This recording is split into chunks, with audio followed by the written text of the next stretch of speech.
Well, it turns out more Americans are struggling to make ends meet. From record costs for food to electricity, new figures released overnight show childcare is getting more expensive. And as Andrea Fujii reports, the pay gap between men and women is growing. A new study shedding light on how many Americans, particularly women, are not making enough money to support their families. All of these things impact how healthy we are and our well-being. The study, released overnight by the University of Wisconsin Population Health Institute, shows the wage many people earn does not nearly cover the amount needed for basic necessities. Researchers found a typical household with one adult and two kids needs to make $35.80 an hour to cover food, housing, health care, and child care costs.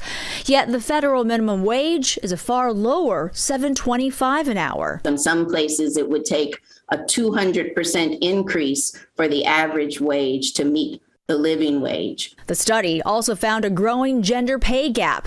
Women earn about 80 cents on the dollar for the same work. To earn the average annual salary of a white man, a white woman must work 3 more months to make the same amount. A black woman must work 7 more months, and a Hispanic woman must work nearly 10 more months. It's important that we take steps to close the gender gap so that women can meet their full potential, can create economic security for themselves and for their families and for their communities.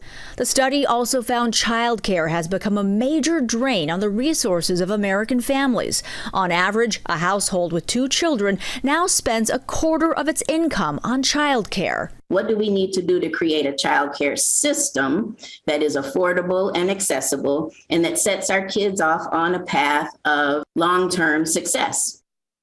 Researchers say the pandemic expanded the gender pay gap, due in part to lack of paid sick leave for many women in the workforce. Andrea Fujii, ABC News.